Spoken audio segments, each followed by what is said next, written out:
What's up, Salt Miners? We had the 4-time world champ on the podcast this week, the legend himself, Turbo Pulsa. It was a very fun discussion. Turbo's got great banter. Johnny and I had a lot of fun.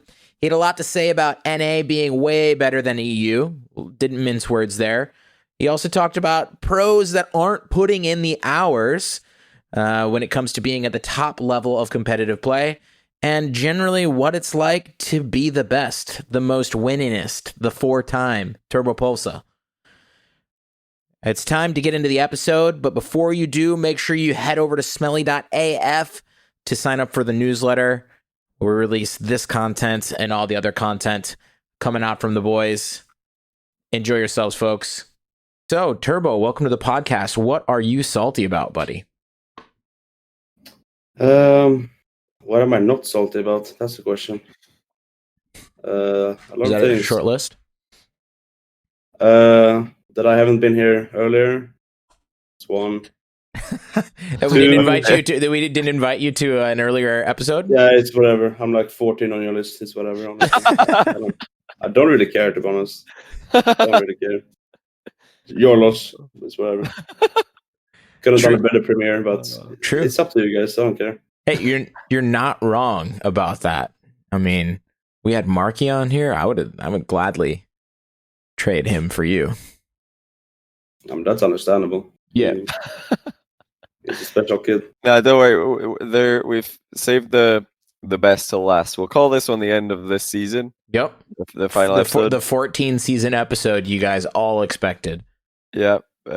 Just wanted to save the best till last. I mean, it's actually quite funny. I didn't realize what we'd done, Matt, but we were like, you know what? We've had loads of European players on here. We should get an NA player as well. And we've got NA player Turbo Pulsa. So, you know, it is a North American RLCS player, but we might have kind of missed the target with what we were trying to do there. I think it just shows how much we wanted a fellow European Turbo. Matt is also European, now that he lives in France, so we don't have to judge him.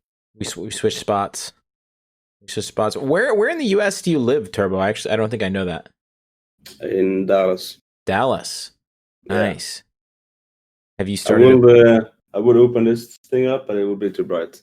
Have you started a petition for central servers yet, or? I mean, there are some servers I get like 5 to 8 ping on, so I have no idea. It says US East, but it has to be a Dallas server, so I have no clue what's going on there. Yeah, there's definitely there were central servers in the playlist. Since Rocket League came out free to play, you can't see what server you're joining anymore. You used to be able to, you know, in the little top right box that was like searching and all that. It used to tell you joining like USE, then a number and another bunch of numbers and letters. AJ figured out which ones of those like number combinations were the central servers, and he told me, hey, for all the West versus EU 1v1 games, if you can get it on a server that's one of them, that would be great. So every AJ game we were like searching. Nope, that's the wrong one. Searching, wrong, and then maybe the 20th try it would be the server that he wants, the number that he wants, and it was always a central server. So I don't know if Psyonix are planning on putting those in a playlist, like a central playlist, or even like in a private match setting. But I think it would be pretty useful for, you know, fair EU versus West games. But your team's all there, right, Turbo? Is this a team house? Well, I have my own apartment right now, but they are here at the MV office. Oh wait, so you all have your own apartments, or are they staying in a? Well, they're staying at, but we have like MV apartments here, but they are obviously just coming in here for the major. So we're gonna all play there. Gotcha. Yeah. Right. We were gonna play at the office. So have you been in Dallas the whole time that you've been in the US? No, when I was in NRG, I was staying in Atlanta. Okay, that's what I thought. Yeah. With Garrett G, right? Yeah. And then as soon as I joined Envy, I moved to Dallas. Right. So has Garrett G just stayed there? Has he got a big house to himself? Or did he move as well? No, he moved back home, but he's getting his own place now. So. Right. Okay. Yeah. Everybody's like moving out. But yeah, it's probably better to be central or east, because West Coast players are always complaining about the ping. Yeah.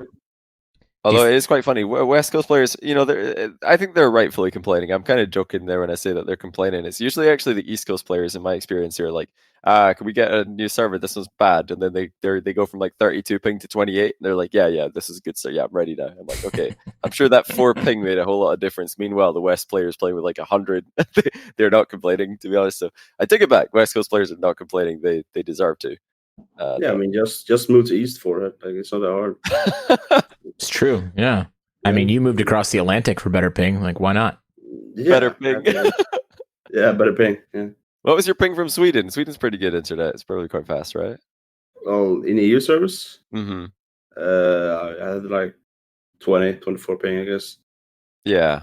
So probably better than Central to East, because America's just so much bigger. Yeah, most of the European players have got pretty good ping, apart from Palermo. Coxer's always got 50 or something. But and Johnny Boy. And me, well, I got good ping. I just always like lag. I don't understand why. But yeah, that's another story. That's just one of my top excuses for when we lose ranked, obviously. True. But I've got plenty of excuses, so I don't need to bring that one out too much. Speaking of Sweden, that's where you originated, Turbo. You were in Sweden for your entire time playing Rocket League EU, right? Yeah.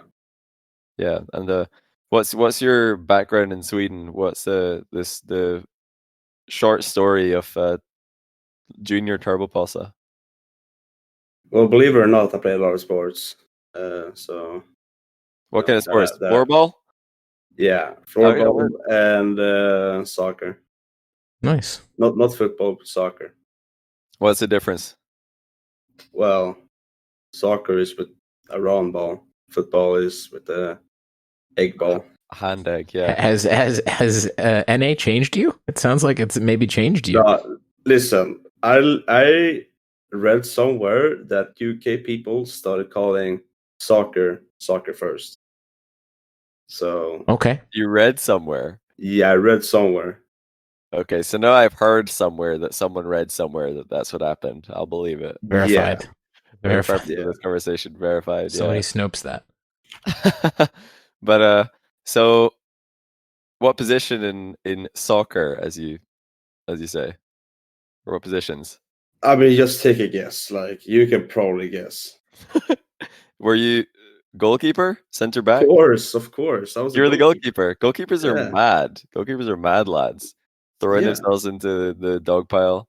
Yeah, but the difference is I was so humble. I'm still humble. So it was a bit weird. It was weird. It's like the coach was like, "Do you really want to be a goalkeeper?" I was like, "Yeah, of course." So nobody else wanted to be the goalkeeper. You're like, I can be the goalkeeper. Yeah, that was in soccer. I wanted to be a goalkeeper. In football, I didn't, but no one wanted to be a goalkeeper. So I was like, yeah, well, sucks, I guess. Like, I'll take the position. Man, it does like that happens in Rocket League as well. So you're just like, oh man, nobody wants to defend. Fine. I'll defend. I was like, no one wants to have be the position I am. Like, no mechanics. I was like, yeah, I'll have no mechanics. Just be smart. That's it. Nobody wants to be smart. What was it like for you to transition into being smart? That must have taken a while.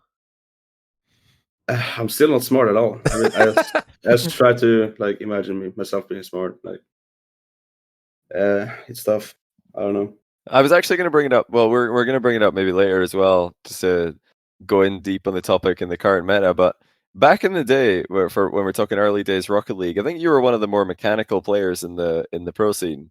Or definitely one of the more mechanical non-SARP players, because some of the SARP players obviously had a bit of an advantage early on, but you were one of the top non-SARP players for a long time, and even at the very start. And it wasn't just because you were really smart. I think the mechanics of the newer players, at least in my opinion, was what was challenging the SARP players or the SARP vets a bit in the early days. Was that what it was like from your perspective as well? Were you just playing it against these SARP vets? You're like, they're so slow. Look at them. They can't keep up with me. Yeah, I mean, I realized they were getting old and so bad. So I was like, yeah, someone got to take over. Then I started playing more and more, and then they started playing less. And you saw what happened to Marky. You are seeing what's happening to Cooks here.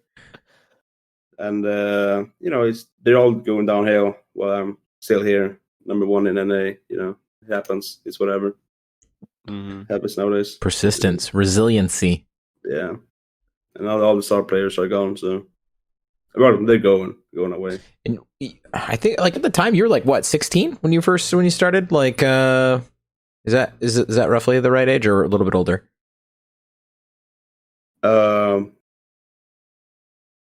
I wish I was good at math. Can't remember. Okay, fair. The first LAN, the RCS LAN, I was about to turn 18. So okay, so probably just a little bit older than that. Okay, yeah, you're probably 17 at the start of the pro scene, then maybe, or like maybe just turned 17. And now you're like 46 in like experience, like about to turn 43 actually. Yeah. Okay. Cool. More than doubled. But what was it like besides the obvious start vets are not playing enough and you putting in the hours? What was it like competing against them in the early days? Did it feel unfair that these guys have just played thousands of hours of the predecessor to this game, and that's probably the main reason why they're better than everybody? Playing against Flipside and I don't know. I think Pashi's team for a while they were still at the top and they were I think all start players. What was that like in the early days?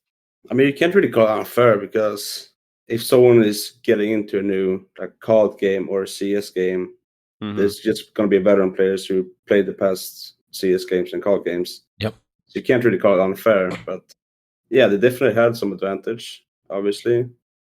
But if they already had the knowledge from the game before, and we coming in as new people can discover new things, like new flicks and stuff like that, and not be so old school about like rotations and all that stuff, then obviously we're gonna catch up quicker than they can keep learning. So I think that's one of the reasons why new people started to learn the game faster than the old veterans. And it's kind of paved the way as well for the veterans have paved the way. Even this like the newer generations, there's so many tutorials on everything, right?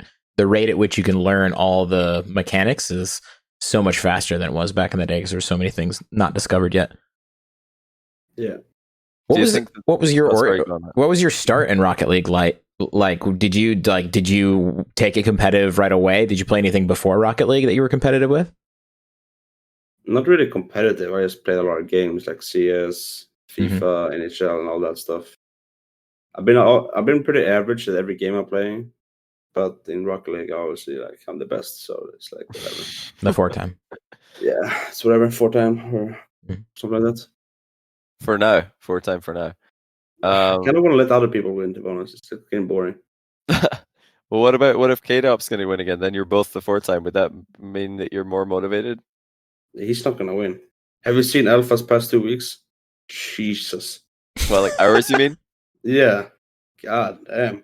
I've not actually seen it, but I'm curious. You don't want to see it. Is there anything to see? I guess based on what you're saying, is there anything to see? Is it like one digit? I'm just saying the last time I checked was a few days ago, and it was 16 hours. Right. Okay. Recent activity: 93.4 hours past 2 weeks. Yeah. Rocket League. But that was EA. The most of that's FIFA 21, which is currently playing, right now. There's a big FIFA major coming up, so when did FIFA come out? Has FIFA come out in the past 2 weeks, right? Yes. So his total FIFA hours is 75. So that leaves only 18.4 hours besides the FIFA hours. So maximum 18.4. But he might have played some Among Us as well. Not sure. How do you check Rocket League hours if it's not? You go to his profile and then go games and then recently played, and he has 17.1. Okay, so not too far off of 18.3, but 17.1 hours in the past 2 weeks. That's not good. Not looking good. I'm going to be honest. Not good for a professional Rocket League player as a major event worth $100,000 this weekend. Just going to be honest. Not what I would want if I was Alpha's manager or K-Dop in this situation. K-Dop, or anyone. Fans. Yeah, I mean, they are still winning, so I have no clue how that's going for them. But like, I don't know. That's not going to work in the long run, I think. playing a little bit. I agree. What number? What's the benchmark for you for like a good amount of hours in 2 weeks? Because you're probably not always gonna play the same amount of hours. But at what point do you become concerned? You look at somebody's hours and you're like, not good, man, not good. What level is that? I mean, I'll say personally for me, I need just like 50, 60 for me to feel worth in the field. But if you go below 30, 40, then it's just looking kind of bad. You're on vacation. Yeah, like EU 17.1. That's like 2 hours a day. That's retired. Yeah. Yeah, it's not good. I mean, I think EU people tend to play less Rocket League than NA people. Really? Interesting. Yeah. NA is a bit more grindy, huh? Yeah, I mean, that's why I moved here, motivate them. They didn't win anything at all. And I just came here and I was like, you got to put in some work. Like, it's true, though. Yeah, for a long time, that's kind of been the case in EU RLCS. Like some of the teams, I think, were just hanging on because they would lose all the games all season in league play. Then they would just barely make it in through the promotion tournament one more time. So that's them guaranteed to be an RLCS player for another 6 months. They don't practice. They show up for their weekly games, lose, and like don't get any better. I think there was quite a lot of teams who were just hanging on in the old format, in the league format for EU. And now that the RLCS Season X has been blown wide open and you actually have to be good to make it anywhere, it's not. All those players have gone. A lot of veterans have just disappeared entirely. Mm-hmm. Who's but yeah, for you? You said the start bets are almost gone. We got Kronovi, we got Cuxer. Scrubkill is technically a start bet, but he obviously missed the first few seasons of competitive, so it's mainly just Kronovi and Cuxer. Vogan still around? No? Vogan, no Vogan. I've not heard of Vogan for a long time. I have no idea why I thought of him first, but I think he was a start bet, right? Editing my Liquipedia post or something. I don't know. I'd love to know what Vogan's getting up to these days. I wonder if Vogan knows how to half flip.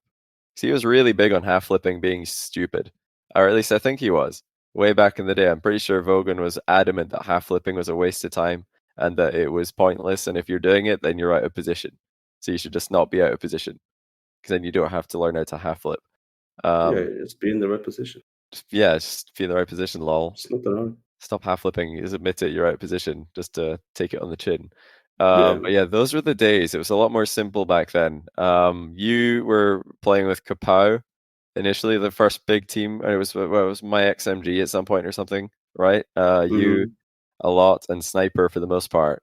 But then from being a top 4 team, because you guys were definitely a top 4 team alongside the Greasy, Maestro, Remco team, William Girls, and then Flipside, and then whatever team Pashy's playing on. Those were the top. Yeah. Those are the top 4 teams. It was always them.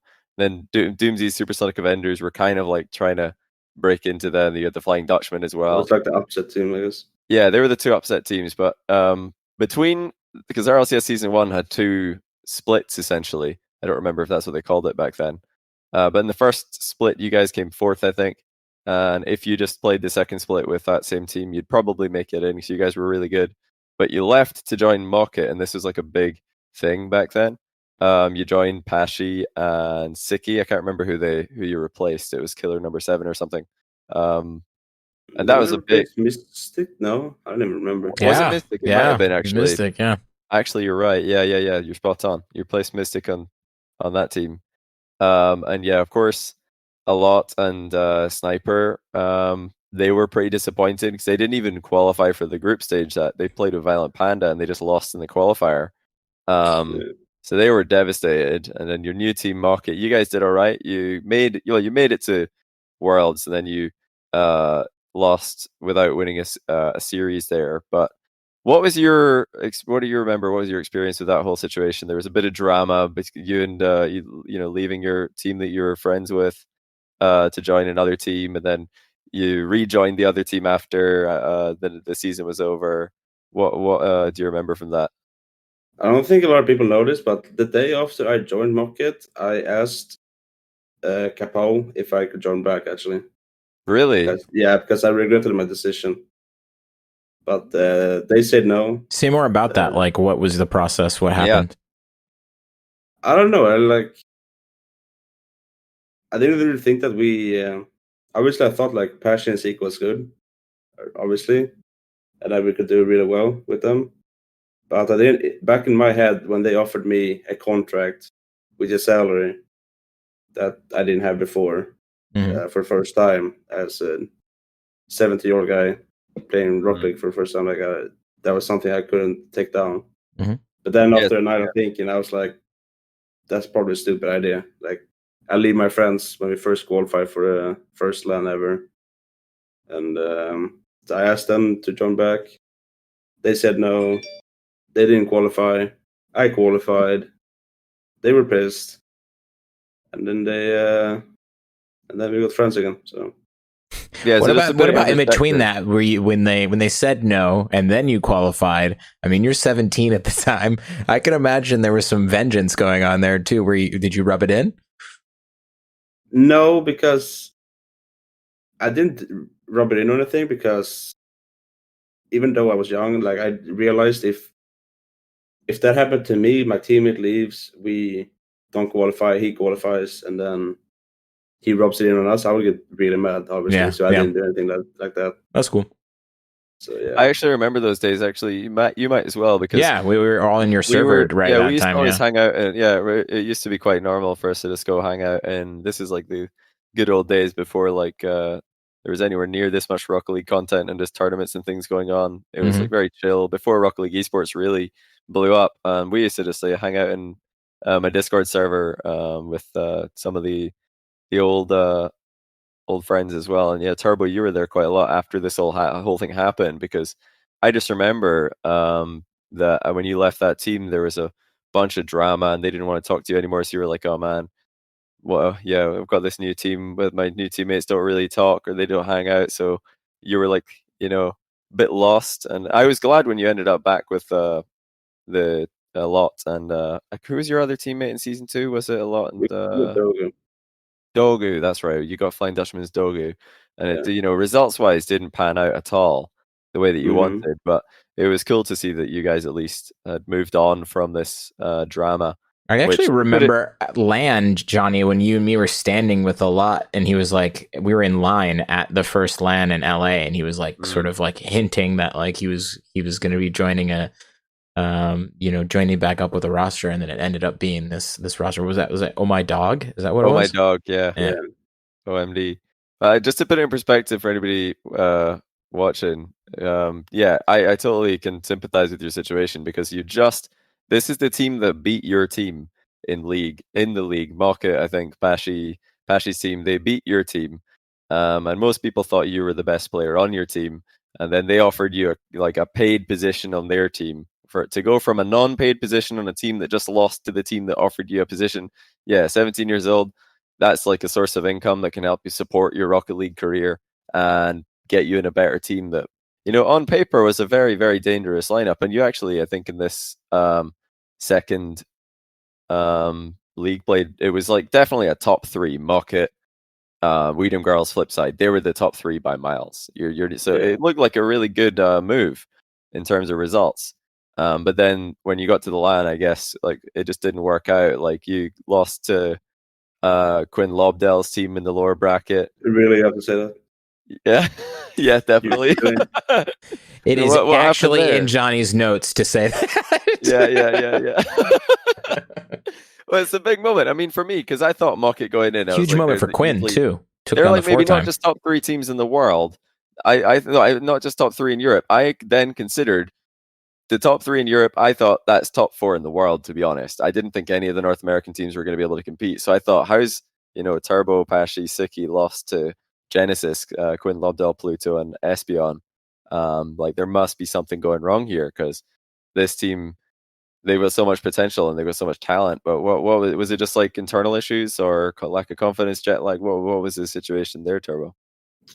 I mean, even at LAN, like I couldn't vibe with them at all. I couldn't hang out with them. Like I'm talking about Sacred Passion now. Like they were always hanging out with themselves, like being alone in their hotel room, and I was like hanging out with other people like Fireburner and all them. and 8 people, Mm. and with them girls. So like, obviously we didn't really have any chemistry at all. And then when it finally came down to LAN, like nothing really clicked in game. So, and we don't really want to start out with being 3-0 as well. So that didn't really help. What was the upper bracket matchup again? I've forgotten what that one was. We got 3-0'd by Exodus, who was Garrett, Moses, and Garrett's Turtle. in. They were a big like, whoa, okay, what's going on here? Like Exodus really showed up. I remember that. Garrett had a great performance at that line in particular. Yeah, that was RLCS season 1. And season 2 we talked about didn't really go as well, but you were playing with your friends. And then what happened after that? You ended up as a sub for Northern Gaming. That can't have been the plan going into that season. Or was it? Was it the plan to just be a sub and take a season off and chill for a bit? At the start, it wasn't, because I was trying to find teams that I thought I could qualify to LAN with. I just didn't want to play out the league play and just to be like the 6th or 7th team in the league. So I couldn't find any teams. So I was considering subbing when the roster lock came close. So, and Remco came to me, said that because they already knew that the dates for LAN, I'm pretty sure, I can't remember exactly. And he said that Bystro might not be able to make LAN, so I was like, yeah, I might just sub just in case. And that happened. So you knew that before league play even happened? I mean, it was a while ago, but I'm pretty sure that's what happened. Yeah, the LAN dates were usually like, at least they would be internally known, or internally, like they wouldn't be announced or anything, but they would be like in the works much earlier than the announcement actually reaches the public, when it's all confirmed and everything's like the announcements and stuff's been planned. But yeah, that was probably like the craziest. This was the most crazy thing that I could ever have imagined, because I remember season 3, you guys started off losing 3-0 to NRG, and everybody thought, yeah, this team, they were the best team in Europe with Maestro. Now they've got like such a short time frame to learn how to play with Turbo, and it's just not working. Well, we absolutely ruined Jam Gaming's life in first round. Oh yeah, first round because Jam. because we lost in the playoffs. Yeah, I totally. They were so bad. I forgot they existed. Like, they were. Oh, they were so horrible. Who was on that team? So funny. I don't even remember. Monty Connor. Who was the other ones? Was it Express? Maybe like Bango or something. Yeah, I think Express on there. Was he really? Sounds like you guys are. It sounds like you guys are making all of this up. This sounds like. I mean, I don't know OC players. True, because one of the players actually had a record which I believe stands to this day. He was the only player never to score at RLCS. Monty Connor. Only player. Only player who never got a goal. No, it was Express, who ended up actually having a pretty successful career elsewhere. Oh, that's amazing. But Bango, Monty Connor, and Express. I know Bango in the early days for OCE was one of the top players. And then he fell off a bit. But poor Monty Connor, man. Has anybody equaled that record? Has any of the like South American players or recent OCE players managed to not score any goals at the entire tournament? I don't think it's possible, to be honest. Back then it was like 2 series and you're at double limp, so it's just like it's possible. It's definitely possible, but still, it's rare, because usually they score 1 goal. Come on, it can't be that hard. Yeah. With Rocket League, there, everybody gets some shots at Rocket League, so you're bound to score at some point. Not Leduc, Pog. Leduc did score. Okay. Twitch chat's investigating right now to see if that record still stands. So yeah, you beat them, but then that's like whatever, doesn't matter. Yeah, and so we went in like full confidence against NRG, and then we got absolutely bombed. Yeah, that was Garrett G, Jacob, Fireburner. Yeah. But no, season 3 they picked up Garrett, and they looked really good. They were the best team in NA. They managed to beat you guys. But yeah, lower bracket. I think if I remember correctly, Remco played the breakout versus NRG in that series. Then I saw him later on practicing Octane in the players' practice room, and I was like, oh, okay. Remco, he means business now, because every time Remco back in those days was playing a long car, he wouldn't play badly, but I always remembered him just losing or just like not having as good results whenever he plays a long car. Then he switches to Octane, and it's like, yeah, this is the company car. We mean business. We're not messing around anymore. Well, how did he turn that around? Start the monster lower bracket run. Honestly, I have no clue. We just played worse teams, and then we start off well with our comms and stuff, and then we just got our confidence more and more from there. And then we just rode away with that one, and then we ended up winning. I remember who. I think we played Rogue first round in losers. I can't even remember, or maybe Denial. And then there's playing bad teams is quite good for your confidence. Yeah, you played Denial, then you played Rogue. You 3-1. Well, you lost the first game against Denial, then you won the next 3 games against them. You swept Rogue, swept into Leftovers, then you beat NRG 4-1. So it was going pretty good. And then in those 4 lower bracket games, you only lost 2 games in 4 series. And then managed to beat Mocket 4-2, 4-3. That was K-Dop, Fairy Peak Mystic, the Mocket team at that point. Who were very, very solid. But once Devo got rolling, right, it was just like, this guy's but he said himself that he felt like he couldn't do exactly what he wanted to do. So me and Renko was like, yeah, whatever, do whatever you want to do, and we will back you up. He had the best performance he has ever done at that point. Devo back then, I think season 2 and season 3 lands, Devo was really, really impressive. But like you said, Devo's like one of those players that needs the right vibes and the right the right setting to play really well like that. So you're quite famous for being that kind of player, actually. Just bringing the best out of your teammates and making teammates look good. How do people do this? Because there's some players, other players as well, who I would put in that category. Fairy Peak recently is one that I would say is really good at just making his teammates look good.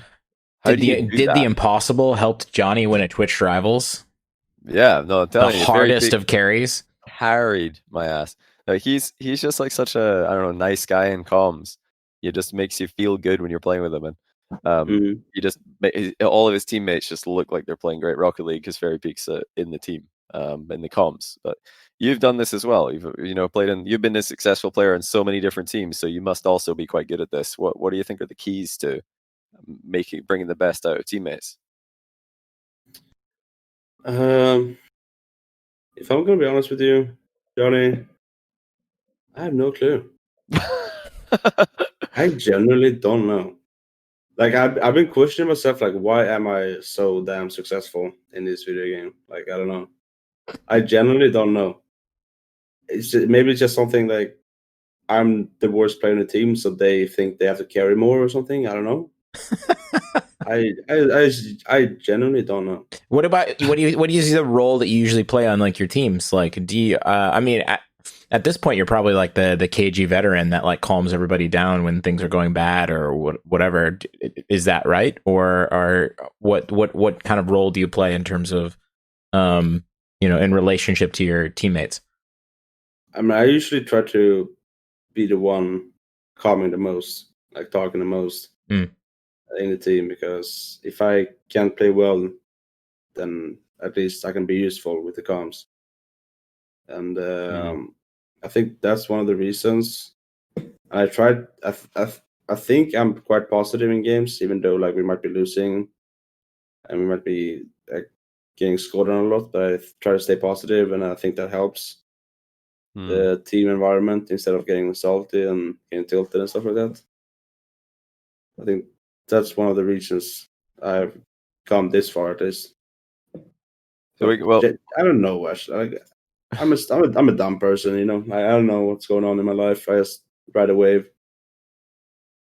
I mean, yeah, it's a good way to live. Just take somebody in chat said that you might raise your teammates' professionalism. I feel like that can't be true. I feel like Turbo and professional or professionalism. What do you think? Actually, probably like for like showing up and like, doing the work and things like that. But I always imagined you being like, doing, dropping your, your dry sense of humor jokes and stuff during games and all that. Still, I imagine. I do say some dumb stuff. And I think some of it helps with like because I have such a broken English and that Swedish dumb accent I have, kind of helps because they make fun of me all the time, especially my dumbass teammates. So yeah, they could be helping. I don't know. Just make fun of me all the time. I was going to say we were going to talk about energy later, obviously, because it's a huge topic. Moving region, for I don't the only to this day EU to NA transfer in Rocket League, but yeah, that's like for me the clearest example of Turbo making his teammates look better, because it's not that Fireburner on NRG was difficult for Garrett or Justin to play with. I think he's pretty good player at just playing around his teammates as well. But when it came to confidence and just fun and lack of pressure, I think that it was night and day. When Fireburner was still playing with Garrett and Justin on NRG, there was so much pressure on them, so much expectation to win a LAN, and they couldn't do it. They kept on just nearly getting there and then losing in grand finals or just not showing up entirely. Then you joined, and suddenly we're seeing, we'd have these cuts at LANs. That for anybody listening, LANs, there are things that used to happen Rocket League where we'd all go and be in one place. Ridiculous. Imagine what that would be like. But we'd have shots of you guys on stage, and you'd be laughing, or Garrett would be just laughing or smiling at something. And I'd never seen this before. It was always very serious and always very like high pressure environment back in the earlier NRG days.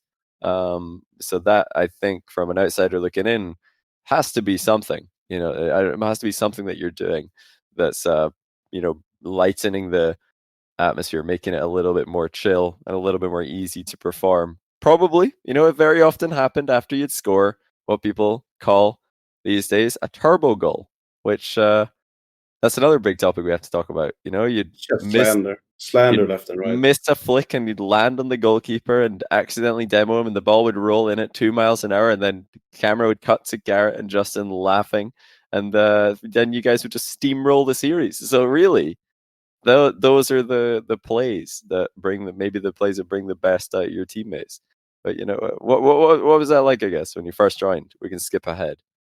Did you feel like they were under a lot of pressure, and you were just like, guys, just calm down, we got this? I mean, like, obviously, no offense to the Fire, but like exchange could be extremely good for a team, even though they might be playing well, but not well enough. Just any change at all might give a spark of motivation and like just more hype to play the game in general. So, but like at LANs, especially with me, I tend to not get as nervous with my comms and stuff. But if you like showing you're nervous at LANs in comms, like you might be like stuttering or something like that, and being hesitant towards going to the ball and stuff, your teammates will know, and they will also get nervous because you are being nervous, and it just spreads like that. So I think with me coming in there, I think I made them more confident with themselves, because we were laughing like in a semifinal of Worlds of me doing stupid shit that no one has ever done before. So it must show something, right? Yeah. I mean, I can only speak for myself. You can ask them, but I don't know.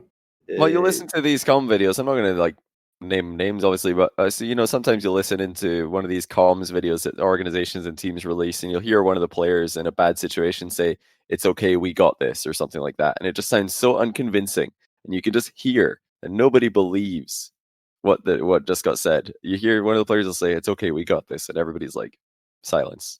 Nobody believes that. It just sounds so fake.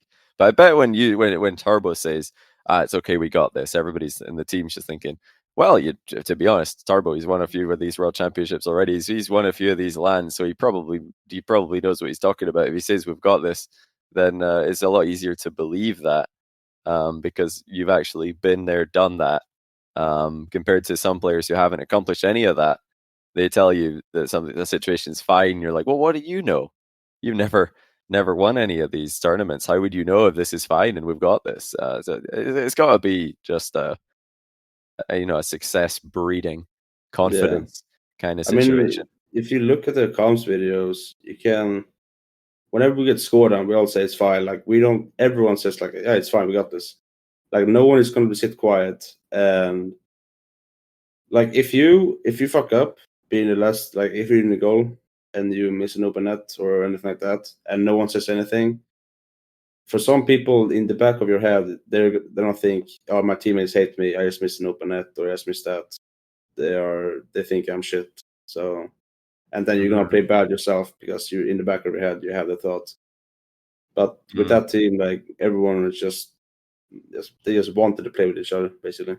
Yeah. Until they kicked me, of course. Well, okay, we can get to that. Let's rewind. There's actually some topics I wanted to ask you about. So before we talk about the best team of all time, you Panda K-Dop, tell us about what it's like to be the 12th Titan, because 2 12 Titans events in a row. There was an invite list put out by League of Rockets, and then one of the players would decline or no show or something, and then he would have to reach out and say, Turbo, we need a clutch player to show up, and someone with lots of name value to be the 12th Titan. Both times that was you. What was that like, playing the competitive 1v1 12 Titan events?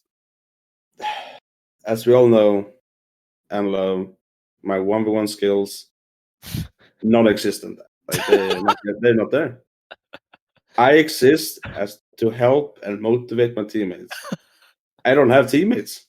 Where are they? I'm alone on the field. I'd like to defend myself here. First League of Rockets against Devo. We thought it was a best of 3, but it was a best of 1. Me, this guy, I win the first game. So technically, I should have won the series against him. But we play a best of 3, but he wins the best of 3. And they decide, oh, since you guys played best of 3, Devo wins that. I mean, I could see what the reasoning for that would be. I didn't, I wasn't actually part of the decision-making process here. But if you guys if Devo thinks it's a best of 3 and he's losing game 1, he's like, that's fine, whatever. Get him in the next one. So, at the end of the best of 3, you're like, oh, well, at least I got a game. They were close games from what I remember. But they only showed one game because it was well, they had to, because it's a best of 1 tournament. You guys could have shown like, bonus clip, by the way. Turbo beating Devo. Look at this. Bonus clip. How did you guys think it was a best of 3? What happened?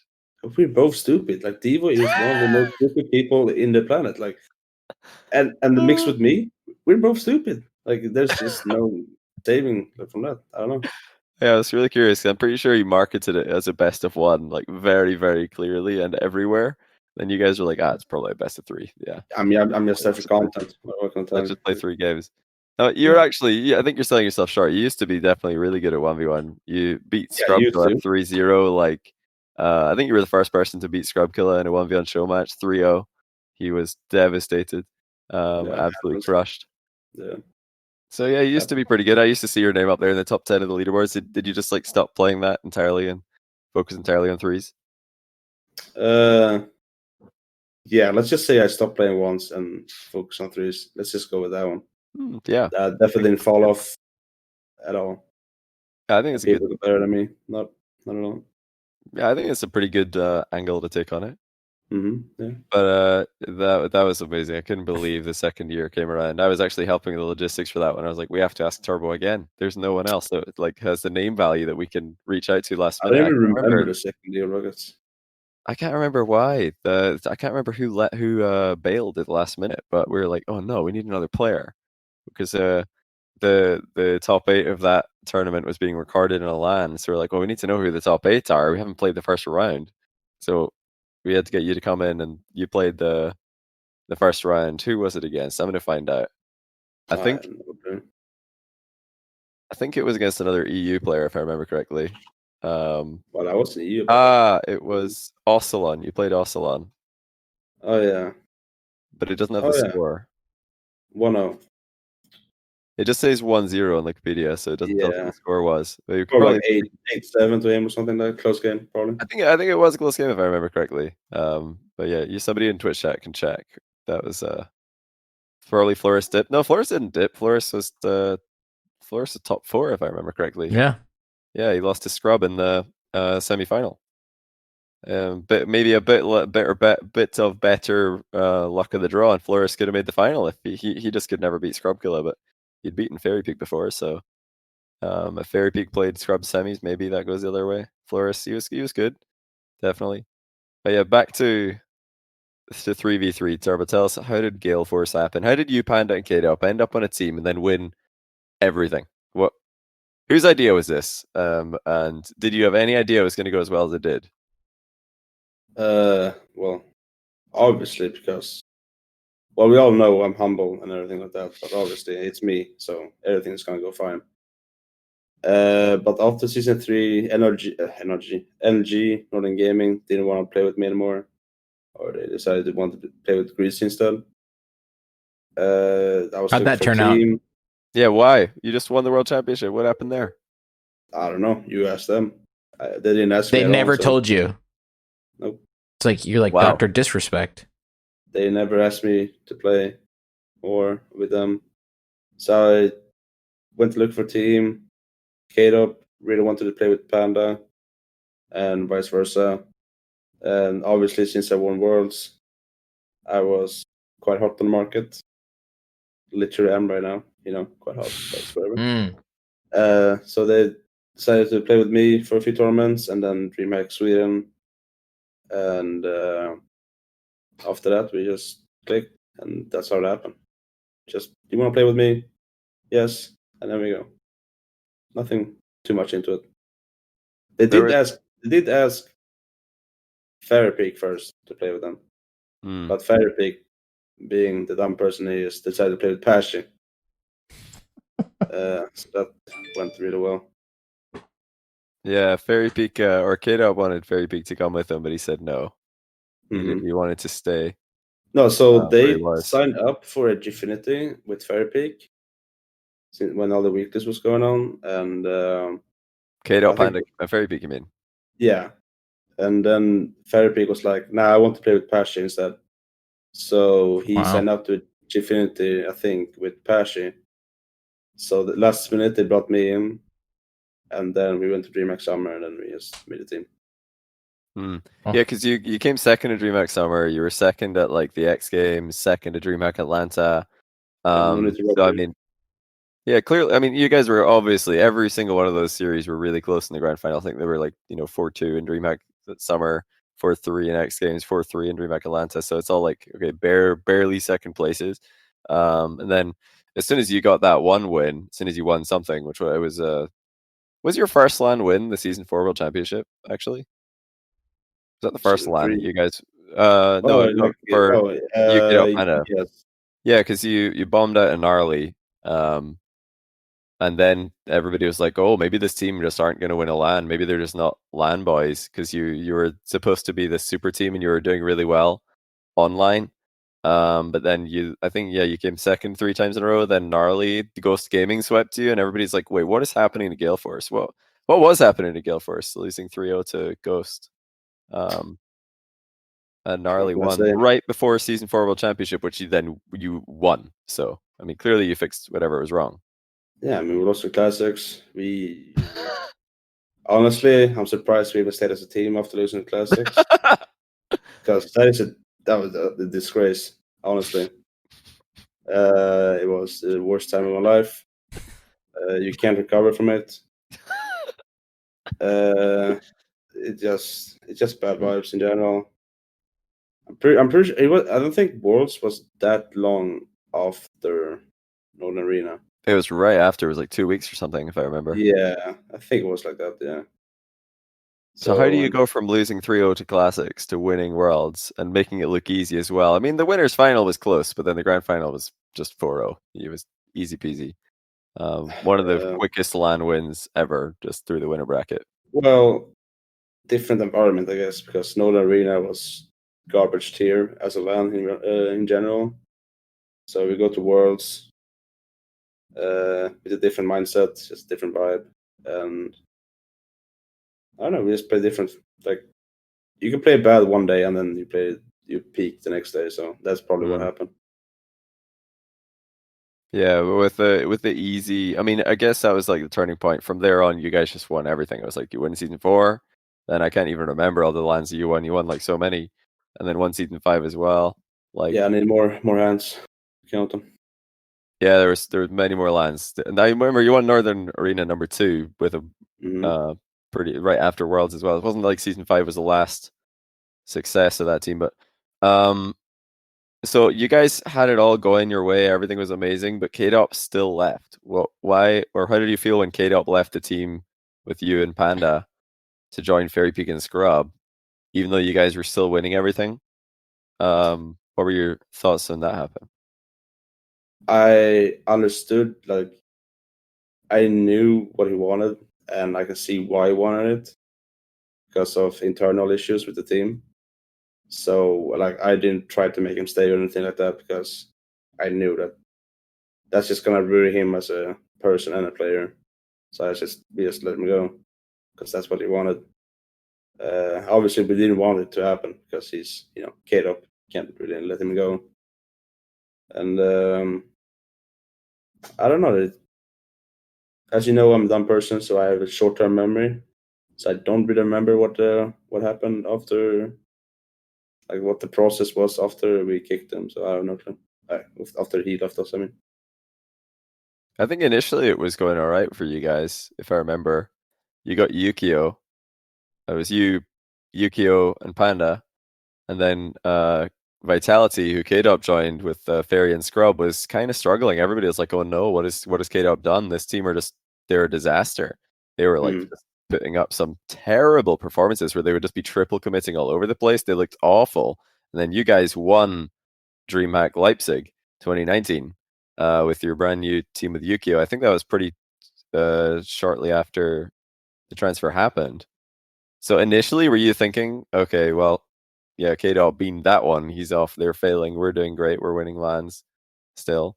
Or what was happening there? You beat them in the final, obviously, to win DreamHack Leipzig as well. So like you beat Vitality to do that. Did it seem like you were going to come out on top of that whole trade situation? Not really. I was kind of surprised that we even won Leipzig. I don't think we really deserved it, to be honest.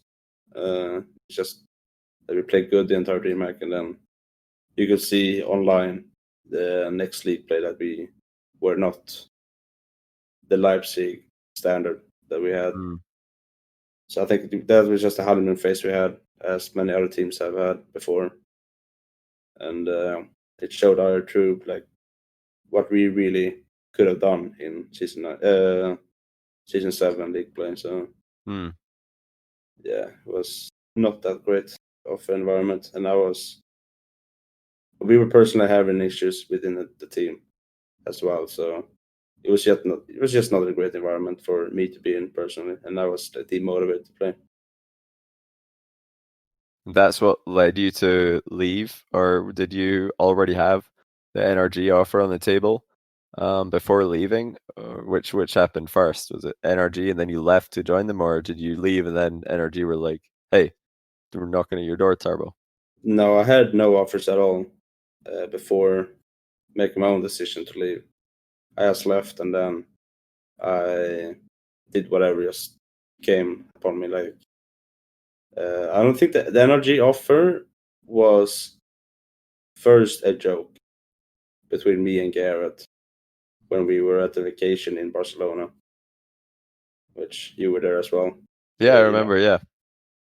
Yeah, so that was a joke at first. I was like, "Yo, loser, pick me up," and then he said, like, "No, loser, you suck," and then he picked me up. That's how it goes. Wait. So, had you already left at that point? Had you left? Yeah, I mean, but we were at Valencia, and I was playing with River Rats. So. Oh, true. Yeah, you were playing with Classics and. My last tournament with Dignitas was DreamHack Dallas. That's right. Yeah. Okay. And then we went to Valencia since EG already had a spot. Well, they were EG, and then they went to River Rats, I think. I'm pretty sure. And they had their third left, so they had an open spot. Yeah, it says they had the free trip to Valencia, so I was like, "Yeah, you can pick me up. Just play there." Yeah, it's because EG didn't want to play in the rival series. The organization left when Corrupted G Classics and Drippy got relegated. So when the org dipped, Drippy couldn't stay in the USA, so he went back to Australia. Then they needed a third. Mm-hmm. They got you, and you guys actually did pretty well. The River Rats did it pretty good in Valencia, actually. Yeah, we lost the game 5-2 Complexity in the quarters. Yeah, it was top 8 and very nearly top 4. So that's hilarious. I couldn't believe the run that you guys were on, and you were playing great. Sure, we lost in overtime as well. Yeah. So do you think that there was the River Rats and your carrying of the River Rats that caught Garrett's eye, and he was thinking? Yeah, but we actually beat NRG with River Rats. Oh yeah, true. maybe that was funny. This seemed like definitely that. This seemed like a really like liberating time in your life, just from the outside looking in. Like when you left Dignitas, you seemed like somebody who'd been like burnt out, but was like very revitalized. At least on Twitter. I mean, you were just like full jokes after that, and it seemed like is that a fair assessment that this was like you're like okay, like I can do whatever I want right now. Back when I was unhappy with my team, I was not motivated at all. Like with Dignitas. For like a few months, I started waking up like 5 minutes before scrims because I generally didn't want to play anymore. I was not having fun anymore, and obviously that took a toll on the team's performance and my performance as well. And leaving the team and then playing with the pickup team, I just had fun again, and I got motivated again, and then we beat a lot of teams, including Chiefs, NRG, and I can't remember the other teams. So yeah, I mean, Garrett even said that us beating them helped me get the spot as well. I bet it did. I bet they were like, wait, how is Turbo carrying Classics and Corrupted G, who just got relegated from RLCS playing with Drippy, who's by no means a bad player. Now Turbo's turned them into like a team that almost made top 4 at DreamHack. And I think DreamHack Valencia might have been the most stacked event ever. It's usually those DreamHacks would be more stacked than the Rocket League World Championship series, World Finals, even though the RLCS was obviously the bigger stage, more money and more pressure.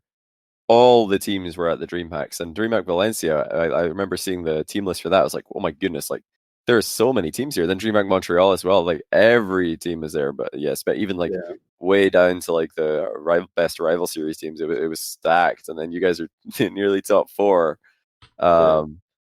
That's DreamHack has more potential for upsets than Worlds. True, because Worlds, everyone knows the quality of the teams, and DreamHack, a small pickup team like fucking Forky could beat you. Like that's when they know. Like it's terrible.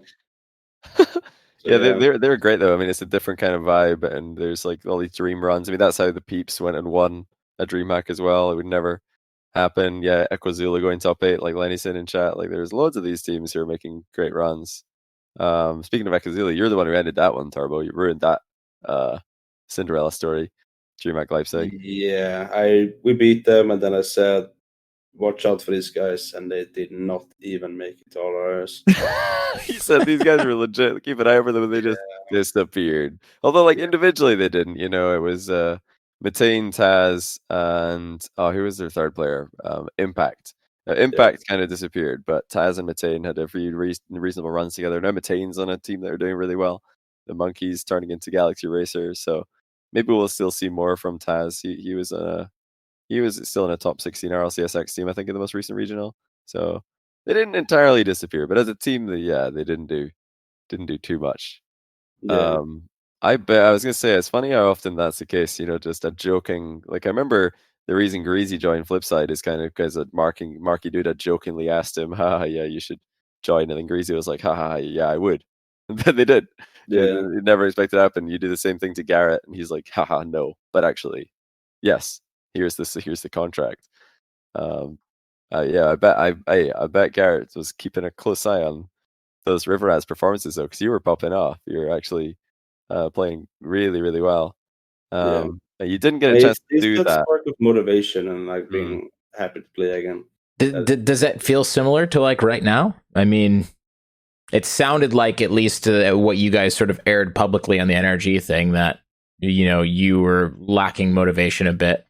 or at least that's the way it sounded between you and Garrett when you were talking back and forth right after the announcement. So I don't know if that's true or not, but yeah, like not having any lands. Like they announced like we don't have any lands, and I was like, well, what am I gonna do now? Because my performance at lands is way bigger, better than online. I see. So that just ruins my day. So you deal with the pressure better, or something along those lines. I think people play different at lands, and I mean, I guess I handle it better. I don't know. I think there's a fair bit of evidence of that. Yeah, you could say that.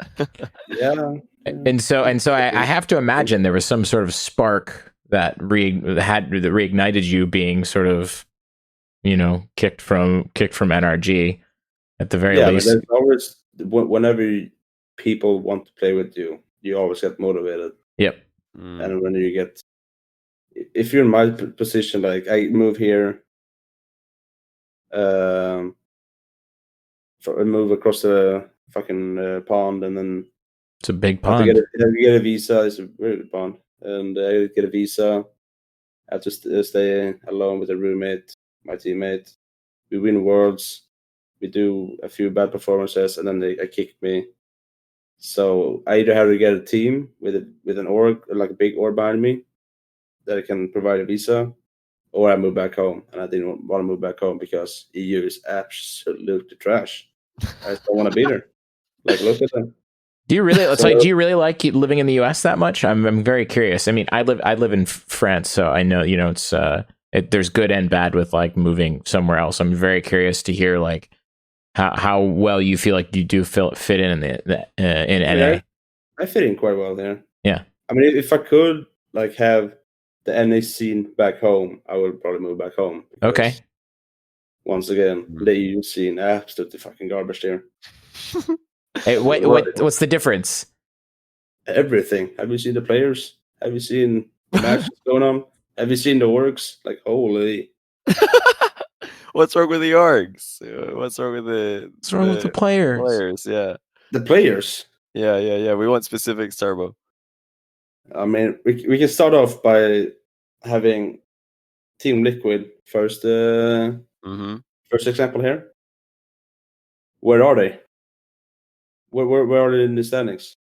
They're like 17th or 18th or something, yeah. Yeah, I can't even count that high. Like, hello? And what do you think is the problem with and I know their salary. Mm-hmm. Shame on them. What do you think the problem is? If we bring in Coach Turbo to turn that one around, what happens? Like EU is garbage. Like they just can't do well enough. I don't know. And then we have Cookser in that team, who is currently in Rocket League but is sleeping. So he has about 180 hours in Rocket League. But we all know he has about 20. Oh, you mean he's just in Rocket League AFK? Yeah, he is AFK hours. You can see him going in there sometimes. It's always the sleep thing next to his name. I don't know. It's AFK, yeah. And in my opinion, the personalities in NA is way better in here than EU. Competitively, or just like both. Like nature. People grind here more, I guess, in EU than in EU, and I just have like better vibes here than at home with people. Interesting. That's cool. I mean, it's great. It's great. Yeah. Well, yeah. Because like they can speak English and we can't. So. Yeah, it's funny that the language barrier definitely can be a problem for a lot of EU teams who have to just like either speak in broken English comms or find a team that all speak the same language as you, like Vitality have done. So it's a lot more. It is very limiting because English is the common language, but it sometimes isn't anyone in the team's first language. I think BDS are a good example of that. They got 2 French players, 1 Spanish player. They have to common English, but none of them, according to Extra, speak English very well, although his English is pretty good. Most French players say their English is worse than it actually is. But yeah, it's definitely... Would you say that America, everybody's more on the same, all the players are more on the same wavelength? They're all, the same kind of personalities that are more likely to get along than all of the different cultures and backgrounds and things that you get in Europe? Yeah, I mean, because we have the French people in one group, and then we kind of have the UK people in one group, and then it's like spread out with the rest. And like here in LA, like everyone hangs out with everyone, I guess. So I guess we know each other better than the EU people. That's interesting. So, did you actually watch much of the EU RLCS this season? If you're watching the gameplay and just face palming? I'll be honest with you here. I haven't watched a single full game of EU. I only watch highlights, and let me tell you, it is not that good at all. I've seen some own goals. They own goal more than me now. And you don't want to own goal more than me. It's just not a thing. Yeah, definitely. It's true. Yeah, own goaling is generally frowned upon and doesn't lead to success. You don't want to own goal more than me. That's it. So before we were going to talk about your latest transfer, but you mentioned the team vibes being so much better when you played in a pickup team, and that allowed you to play a lot better. What do you think is the best thing for most players to do if they're on a team where the players are all really good but the vibes are terrible? Is it better to just get out of that really as soon as possible, or do you think that it's possible to work through that and figure out how to make it work, basically? I mean, if you're winning, you should be having fun, right? But if you can't vibe with the team, then you're not going to have fun in the long run. And for me personally, you need to find people you can have fun with and like also win. Because, well, if you don't win, then you're not going to have fun. So finding the right teammate is better than picking someone up just for the raw skill, in my opinion. Because I would rather have fun than win and not have fun, because in the long run, I'm just going to get depressed as soon as we start to lose and we can't work with ourselves to start having fun again. So we touched on you getting benched from NRG, joining Envy. What's like the bigger picture of that? Because when it all happened, I think obviously it can't have been that fun. You would have been like, "Are you serious? Come all the way over here to America to play with you guys? We have a bunch of success and one bad ending to a season, and we're really going to end it like this." But do you think it was in the end a good move for you and for them, looking back and comparing to how things are now? I think it was a good move for both of us, because I mean, at the time I was like, "Why are you doing this?" But like after, because at the time I felt bad for myself because I got kicked, and who doesn't feel bad for himself then? But after like a while, I was like, "Yeah, it was rightfully so." Like I didn't play enough because both of them were grinding. I didn't play enough for them to feel like I put in the effort to win. We didn't do well in few tournaments, and yeah, I think it was just a spark of motivation for both of us, since a change is happening. They want to put in the grind with the new team, with the new player, and I want to grind with my new team. So I think it was good for both of us. That's great. So that's a pretty fair thing. I think that's a pretty fair and good perspective to have. It makes me happy knowing that you guys aren't all at each other's throats. Because seeing you have success together on NRG was great. And obviously when you're playing Season 8 World, or it was Season 8 World Championship in Madrid, I was of course rooting for you guys because you're the team who haven't won before. Well, Garrett and Justin haven't won before, so I was like, I've got my interview questions for both teams in case they win. I was like, "Oh, come on, NRG, you guys can do this." I want to ask these. I'd much rather ask these questions. Nothing against the Vitality guys at the time. Just love to see the new champions. So that it has to. It's good to know that that's not just a complete that wasn't a complete waste. You guys are still, friends. Would you say? Yeah.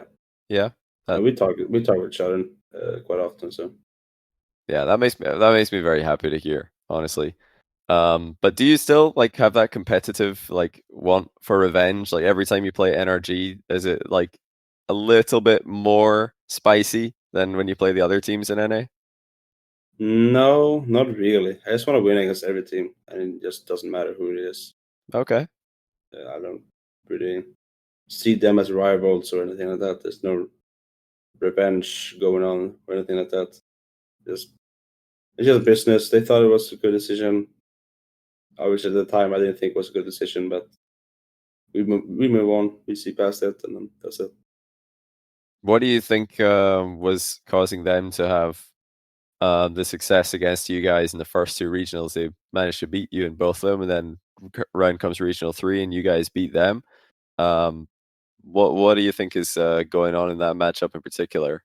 That it's so swingy, so like seems to be a lot of one-sided games or series when you play.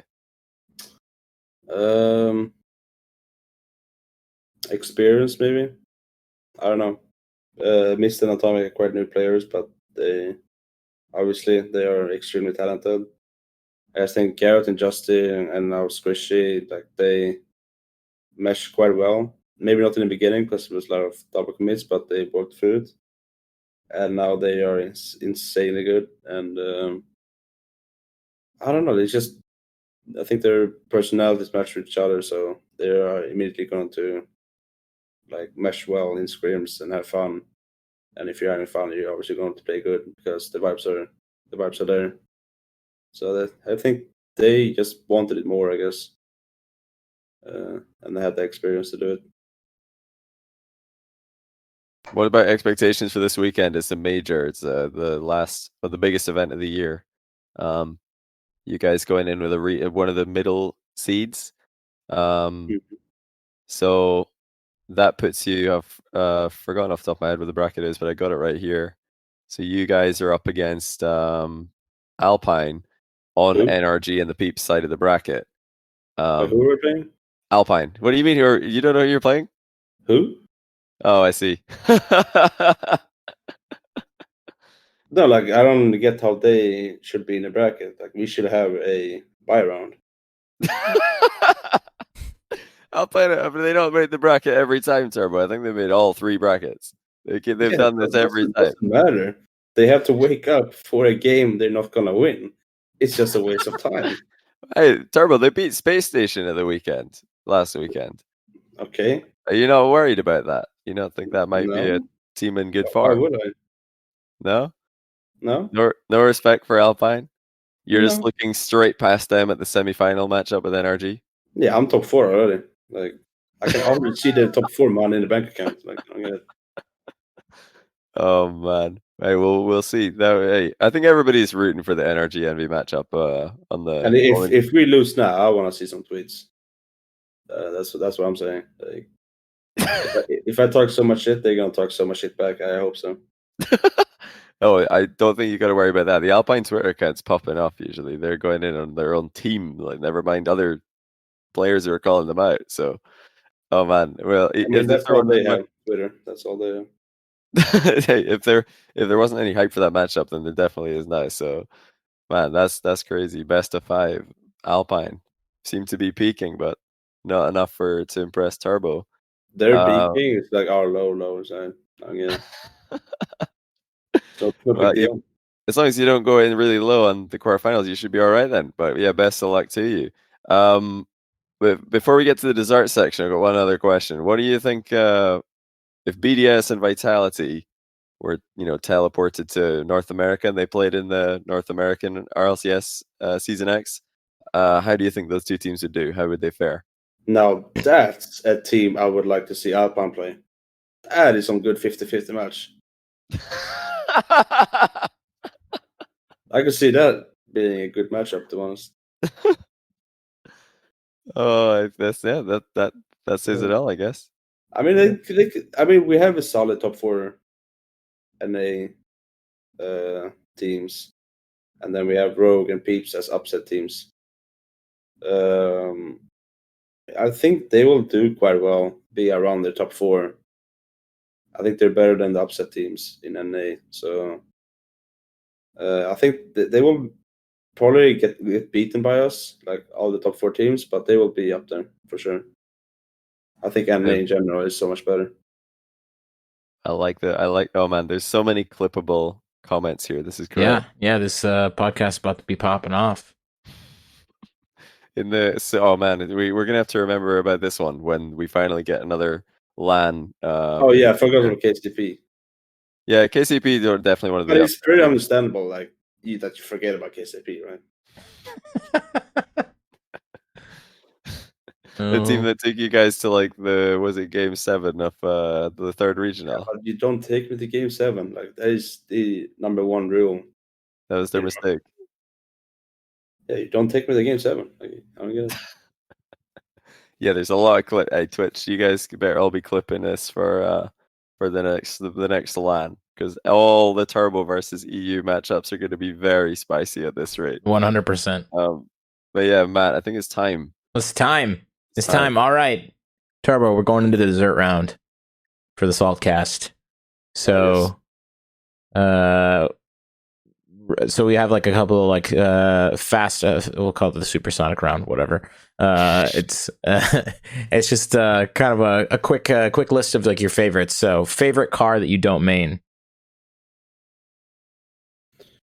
Ooh, fast one, yes. I don't know.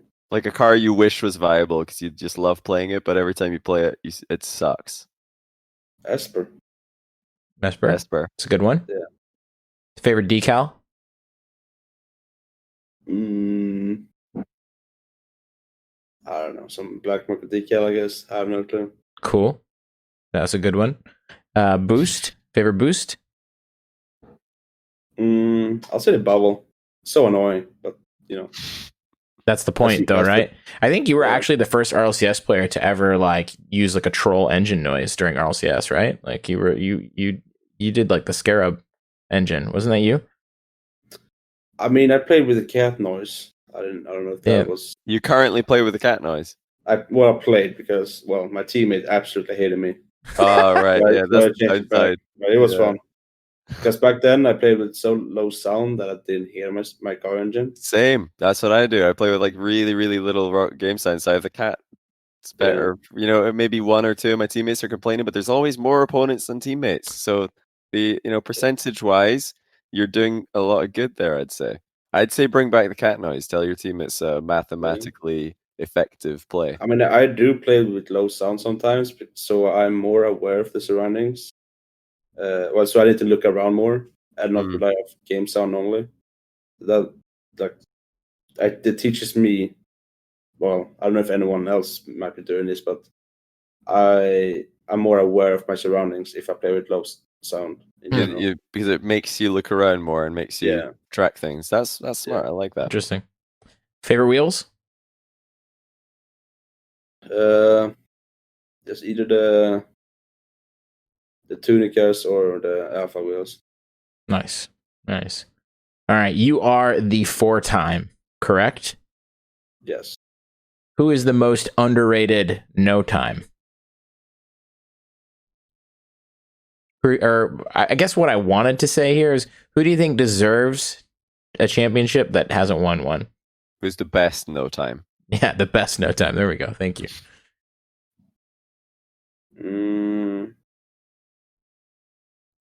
I mean, one of them has to be Zip, I guess. Zipical. I don't know. I don't even know who hasn't won yet. Anyone from G2? Yeah, G2. Like the team in general, to be honest. They just need to show up one day, and that's it.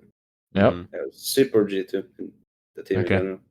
All right, so we have a game on this show that we play called Team Demo Ranked. Have you ever played Marry Fuck Kill? Of course. Okay, great. This is very similar, but Rocket League themed. So we're gonna give you a team. There's 3 people on a team. Good. You gotta tell us which one you'd want to team with. Who would you actually want to be on a team with? That's like marry. Demo, which is kill, basically. Who'd you demo? and then ranked. Who do you want to play ranked with? But there's no commitments. You're not going to be on a team with them, but yeah, you'll play ranked with them. Cool. Mm-hmm. All right. First team, Team Liquid. Who do I replace? No. You have to choose one person to team with. You have to demo one person from the roster, and then you have to play ranked with somebody. Yeah, so you just go through and select each person. Yeah. Okay. Wow, that's a hard one. Wow, that's probably you can't just open them up with this. Yeah. Okay, fine. Guild. Go Guild first. I'll probably marry Team. No, Yeah, team. I'll marry as well. Marry and then also play on a team with them. No, okay, I'll team with Noli. Okay. And then I will probably demo Scrub. Demo Scrub, okay. Yeah, that little rat. And then that rascal. And then you're gonna play ranked with Tho, who just now showed up in the chat. So wait, is that just by process of elimination that you'd play ranked with Tho, or are you keen to play ranked with Tho? Even though, get it? Yes. Yeah. Thank you. I'll play with ranked with Noli. I will have no business with Scrub at all. He just does not want to wear the organization's headset. Like, I just can't deal with that bullshit. It's true. He's just a bitch. That's all. Rascal. What a rascal. All right. Now coming back to it, now that you've got practice, Team Demo ranked, Team Liquid. I just want to demo all of them, to be honest. Is that an option? No. I mean, no, it's not. It's good information, but you have to pick one. Yeah, exactly. You had to. God damn it. Don't look at me while I'm thinking. Okay. I'm looking away. This is a hard one.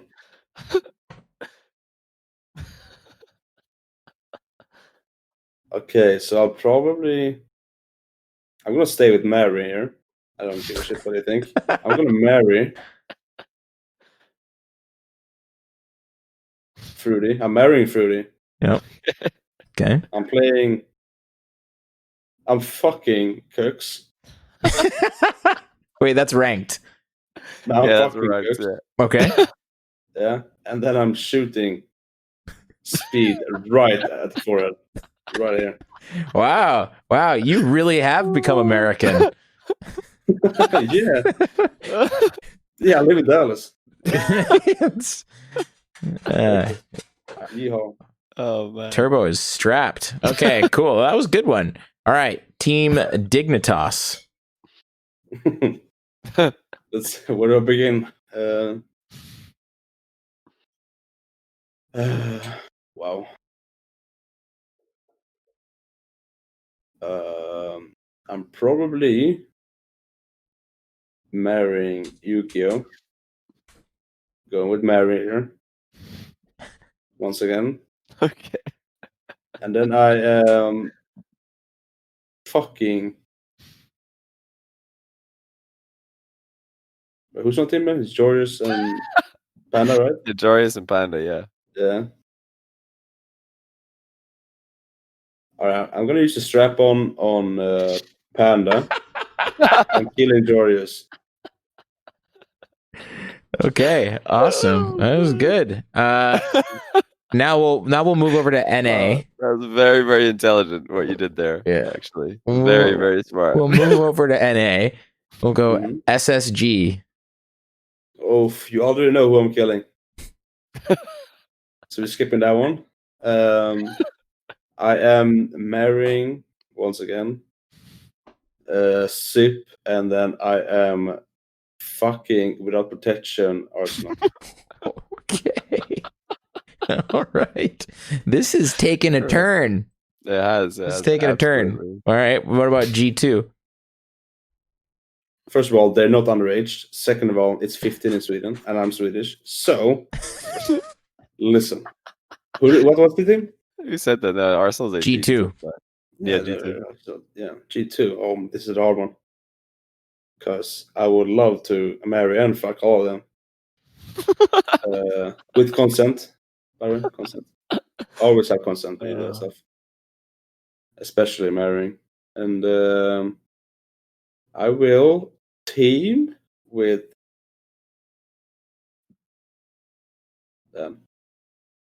I would team with JNABs, shoot Chicago in the testicles and in the head twice, and then I am fucking Rizzo. I'm a homewrecker. Wow. I like that was the combo right there. A little bit of the Rocket League version, a little bit of the IRL version. Honestly, I forgot. Wow. Unless I have the text in front of me, I'm not going to remember it. Arsenal is in the chat, and he seems quite excited. And Nolly, wow, the whole pro scene has shown up for Team Demo Ranked. Yeah, they want to know. They want to know. All right, last one, Team Demo Ranked, NRG. Let's see here. I'm just going with storyline here. I am killing Squishy. God damn, I hate that guy. He's the worst. The things I will do if no one was around him. And then I am marrying Garrett and then playing ranked with Justin. Wow. Oh, great comment in the chat. Turbo's wives all here. That's whatever there's more. Man. Wow, man. That was possibly the best version. Yet, colorful. Very colorful, a lot of vivid language. You know, you really transported us to the moment in time where it all happens. Incredible stuff. Well, thank you, buddy, for being on the podcast.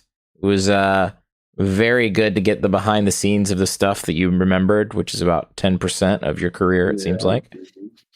I live in the present, not the past. It was a little bit better than Greasy though. Greasy, we literally, even when we reminded him things that did definitely happen, he still didn't remember it. I mean, he doesn't remember things that happened a minute ago. He's drunk. He is gone.